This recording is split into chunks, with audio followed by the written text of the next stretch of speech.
서울의 봄날 오후, 인사동 거리를 덮은 벚꽃 사이로 햇빛이 새으며들며 도시가 황금빛으로 물들고 있었다. 뜻밖의 먼 친척의 결혼식 초대장이 도착했다. 29살의 혜진은 참석 여부를 확인하기 전에 망설였다. 그녀는 대가족과 가까운 사이가 아니었지만 행사는 오래된 사찰과 전통적인 매력으로 유명한 경주의 한옥마을에서 열릴 예정이었다. 그녀는 이 여행이 그녀의 뿌리를 되찾고 도시의 빠른 리듬에서 잠시나마 벗어날 기회가 될 것이라고 생각했다. KTX 기차역에 도착했을 때 간단히 묶은 단정한 머리와 소박한 꽃무늬 원피스를 입은 혜진은 긴장감과 호기심이 섞인 감정을 느꼈다. 경주로 향하는 여정은 평화로웠다. 기차 창문을 통해 살아있는 그림 같은 한국의 풍경이 펼쳐졌다. 정렬된 논밭, 소나무로 뒤덮인 완만한 산, 그리고 여기저기 흩어진 마을들이 보였다.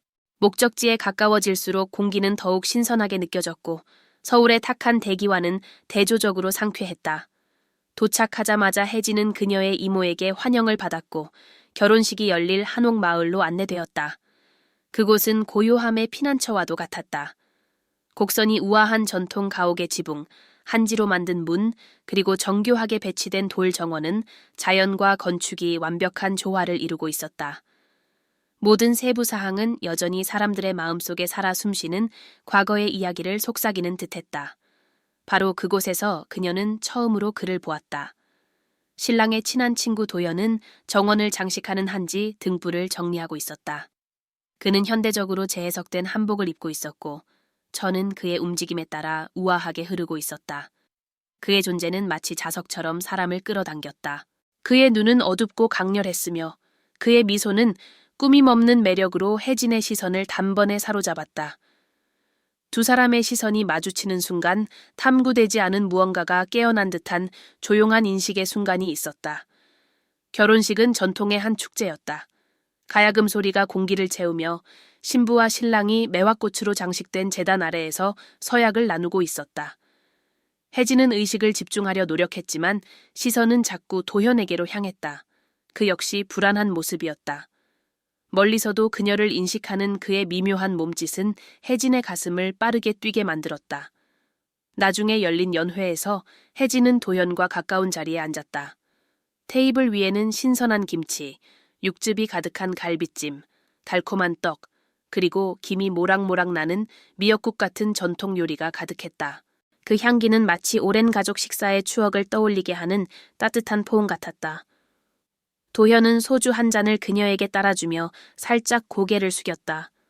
그 동작은 예의와 함께 은근한 친밀함을 전했다.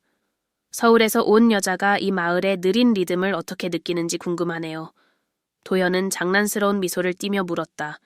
필요한 휴식 같아요. 인정합니다. 당신은요? 여기가 참 잘 어울리는 것 같아요. 경주에 사세요? 꼭 그렇진 않아요. 부산에서 일하지만 시간이 날 때마다 여기에 와요. 이곳은 영혼이 더 잘 숨 쉴 수 있게 해주는 무언가가 있는 것 같아요. 그렇지 않나요? 혜진은 고개를 끄덕이며 동의했다. 대화는 자연스럽게 흘러갔고 그들의 말 한마디 한마디가 서로를 더 가깝게 만드는 것 같았다. 도연은 유머와 깊은 통찰을 조화롭게 섞는 매력을 지니고 있었고 혜진은 자신도 모르게 짧은 시간 안에 많은 이야기를 털어놓고 있는 자신을 발견했다. 그러나 둘 사이에는 무언의 한계가 있었다. 그들이 처한 상황이 만든 보이지 않는 벽이었다. 다음 날 혜진은 서울로 돌아가기 전에 마을을 탐험하기로 결심했다. 좁은 골목길을 걸으며 시간의 수호자처럼 줄지어 선 한옥들을 지나갔다. 한 지역 빵집에서 풍겨오는 달콤한 빵 냄새와 베란다에 걸린 풍경 소리가 어우러졌다. 그 순간 도연이 갑자기 나타나 그녀에게 경주의 대표적인 명소인 불국사를 함께 방문하자고 제안했다. 처음에는 망설였지만 그녀는 결국 그의 제안을 받아들였다. 사찰의 분위기는 경건했다.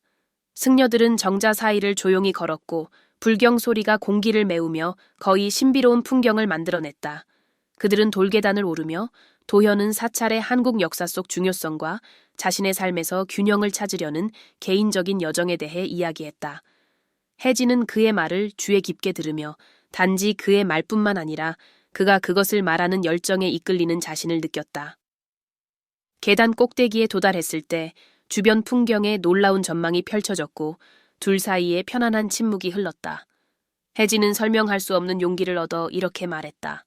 이곳은 우리가 외면했던 진실과 마주하게 만드는 힘이 있는 것 같아요. 그렇지 않나요? 도연은 마치 그녀의 말 너머를 들여다보듯 강렬한 눈빛으로 그녀를 바라보았다. 그는 살짝 다가와 손이 거의 느껴지지 않을 정도로 그녀의 손에 닿았다. 아마도 어떤 진실은 두렵더라도 마주해야 할 때가 있겠죠. 그 터치는 짧았지만 깊은 의미를 담고 있었다. 두 사람은 돌이킬 수 없는 선을 넘고 있음을 알았지만 그들 중 누구도 물러서려 하지 않았다. 그날 밤 종이등이 마을을 밝히고 멀리서 판소리 소리가 들리는 가운데 혜진과 도현은 다시 만났다. 이번에는 호기심 어린 시선들로부터 멀리 떨어진 더 고요한 곳이었다. 둘 사이의 긴장감은 뚜렷했고 모든 말이 은연중에 깊은 의미를 담고 있는 듯했다. 이거 미친 짓이죠, 그렇죠? 혜진이 긴장한 듯한 웃음으로 말했다. 그럴지도요. 하지만 어떤 미친 짓은 해볼 가치가 있죠. 도연은 그녀를 가까이 끌어당겼고 주변의 세상은 사라진 듯했다. 키스는 강렬하면서도 망설임이 섞여 있었다. 마치 그들이 하고 있는 일의 무게를 알고 있는 듯했다. 결국 입을 떼었을 때 혜진은 죄책감과 욕망 사이에서 갈등했다. 그녀는 그 순간이 그녀를 따라다닐 것을 알았지만 단순히 지워버릴 수는 없는 일이라는 것도 알고 있었다. 그 후 며칠은 감정의 소용돌이였다. 서울로 돌아온 혜진은 일상으로 돌아가려 했지만 마음은 계속해서 경주와 도현으로 향했다. 그녀는 그 결혼식이 그녀를 저항할 수 없는 죄악으로 이끌었다고 느꼈다. 그것은 그녀가 옳다고 믿는 모든 것을 도전하게 만들었지만 동시에 그녀 자신도 몰랐던 한 면이 깨어난 것을 부인할 수 없었다. 도현 역시 그 만남의 여파에서 자유롭지 못했다. 부산에서 일을 하려고 애썼지만 그의 생각은 자주 혜진에게로 향했다. 그는 머릿속으로 모든 말, 모든 눈길, 모든 접촉을 되새겼다. 물리적인 거리는 그들이 느끼는 강렬함을 줄이지 않았다. 오히려 그것을 증폭시키는 듯했다. 어느 날 밤 더 이상 불확실성을 견딜 수 없었던 도현은 혜진에게 전화를 걸었다. 전화 너머로 들려오는 그녀의 목소리는 그의 심장을 뛰게 했다. 그들은 몇 시간 동안 대화하며 그동안 숨겨왔던 고백과 감정을 공유했다. 도현은 이번에는 경주의 판단에서 벗어나 부산에서 다시 만나보자고 제안했다. 혜진은 망설였지만 그를 다시 만날 생각은 거부할 수 없었다. 며칠 후 그녀는 부산행 기차에 몸을 실었다. 설렘과 불안이 뒤섞인 감정을 품고 있었다. 도착했을 때 도현은 역에서 그녀를 기다리고 있었다. 그의 따뜻한 미소는 그녀의 모든 의구심을 사라지게 했다. 그들은 하루 종일 도시를 탐험하며 시간을 보냈다. 자갈치 시장에서부터 태종대의 절벽까지 바다가 바위에 부딪히며 만들어내는 최면과도 같은 힘을 느꼈다. 함께하는 모든 순간이 그들 사이의 연결을 더욱 강하게 만들었다. 하루가 끝날 무렵 석양을 바라보며 도현은 혜진의 손을 잡고 물었다. 우리가 이 모든 결과를 감당할 준비가 되었을까요? 혜진은 깊이 숨을 들이마시며 그를 바라보았다. 그녀는 그곳에서 내리는 결정이 오래도록 영향을 미칠 것임을 알았지만 그녀의 마음을 무시할 수는 없었다. 어떤 것들은 결과보다 더 큰 의미가 있다고 생각해요, 도현. 아마도 우리가 함께 찾아봐야 할 것 같아요. 미래는 불확실했지만 그 순간 오렌지와 붉은색으로 물든 수평선을 바라보며 혜진은 자신이 있어야 할 바로 그 자리에 있음을 느꼈다. 그 후 며칠 동안 그들의 관계는 그들조차 예상하지 못한 방식으로 깊어졌다. 도현은 부산에서의 삶, 직장에서 겪는 어려움, 그리고 가족이 자신에게 결혼을 재촉하는 압박에 대해 더 많이 털어놓기 시작했다. 반면 혜진은 자신의 불안과 서울에서 가족들이 그녀에게 기대하는 바를 밝혔다. 그들은 서로에게서 위로를 찾았지만 동시에 그들을 둘러싼 문화적 가족적 장벽이 얼마나 견고한지 깨달았다. 어느 긴 주말 도현은 혜진을 부산의 감천문화 마을로 데려갔다. 형형색색의 집들과 구불구불한 골목길로 유명한 동네였다. 그들은 좁은 골목을 거닐며 벽에 그려진 예술 작품들을 감상했고 미래에 대해 이야기하며 길을 잃었다. 어제 어머니가 너에 대해 물으셨어. 도현은 망설이며 말했다. 뭔가 진지한 일이 진행 중인지 알고 싶어 하셨어. 뭐라고 했어요?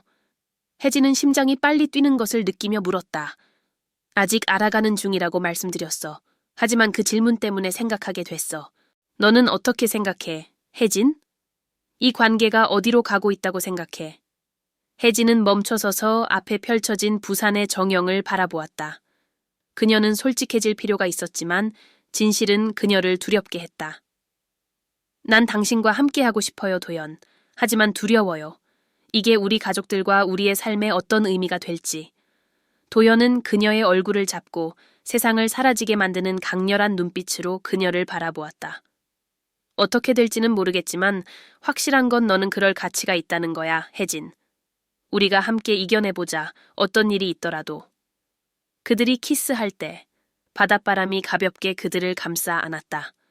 마치 우주가 그들의 운명을 하나로 묶기 위해 음모를 꾸미는 것 같았다. 그러나 그들은 둘 다 앞으로 몇 주 안에 내릴 선택들이 그들의 삶을 형성할 것임을 알고 있었다. 그들의 여정은 이제 막 시작되고 있었다.